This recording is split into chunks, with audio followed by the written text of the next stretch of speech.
Hello everyone, मैं हूं प्रतिभा और मैं आपका स्वागत करती हूं हमारे चैनल आरसी टीचिंग पर। फ्रेंड्स, आज हम पढ़ेंगे सीडीपी का एक टॉपिक हेरिडिटी एंड एनवायरनमेंट। ठीक है, तो चलिए हम जानते हैं कि हेरिडिटी क्या होती है।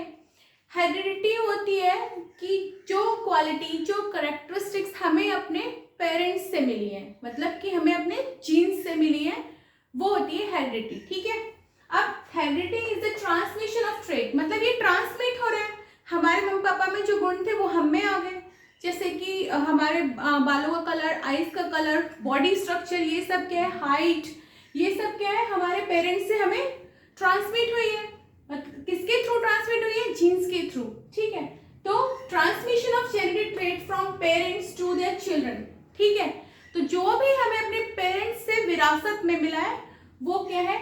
हेरिडिटी है। ठीक है, अब हम जानते हैं कि इसके इफेक्ट्स क्या क्या होते हैं।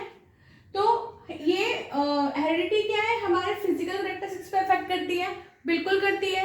हमारे पेरेंट्स लगभग मान लीजिए एवरेज हाइट के, तो हम भी एवरेज हाइट के ही होते हैं।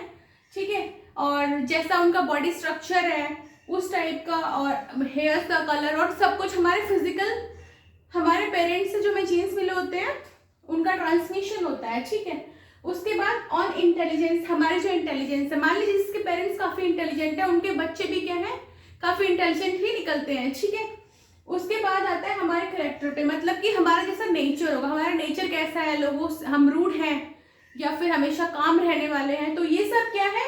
हेरिडिटी के इफेक्ट्स है। ठीक है, अब अगला है एनवायरमेंट। एनवायरमेंट क्या है?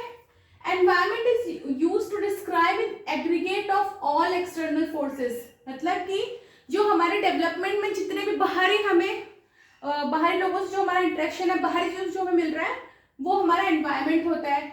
वो हमें इन्फ्लुएंस करता है, कंडीशंस को इन्फ्लुएंस करता है, हमारी लाइफ, नेचर, बिहेवियर, ग्रोथ, इन सबको क्या है? वो इन्फ्लुएंस करता है, वो है एनवायरमेंट। ठीक है, मान लीजिए एग्जाम्पल के लिए कोई कुछ बच्चे हैं जो गाँव में रहते हैं, वो वहाँ की लैंग्वेज बोलते हैं बिल्कुल गाँव वाली प्रॉपर, लेकिन अगर आप उन्हें शहर में ले आओगे, सॉरी, वो गांव के तौर तरीके भी वैसे ही, मतलब जैसे वहां रहते हैं वो उस तरीके से रहते हैं, लेकिन जब आप उन्हें शहर में ले आओगे ना, तो आप देखोगे धीरे धीरे धीरे धीरे उनमें भी काफी ज्यादा चेंज आता है। ठीक है, तो वो किससे आ रहा है? एनवायरमेंट से इंटरेक्ट करके। ठीक है, अब इसके हम इफेक्ट्स जानते हैं कि इसके इफेक्ट क्या क्या होते हैं।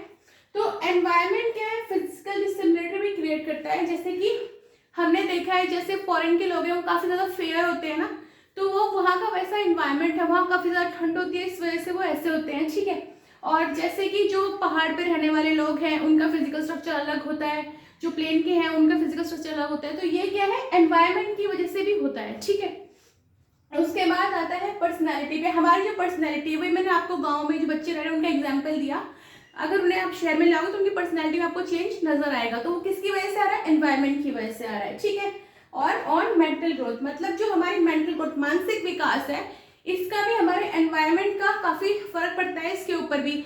जैसे हमारी जो हमारी सोच है वो धीरे धीरे टाइम के साथ क्या है, और मेच्योर होती जाती है, हमारा दिमाग और अच्छे से हमारी सोचने, सही गलत परखने की क्षमता, ये सब एनवायरमेंट से इंटरेक्ट करके धीरे धीरे और बढ़ती है। So that's all about heredity and environment. Thank you for watching the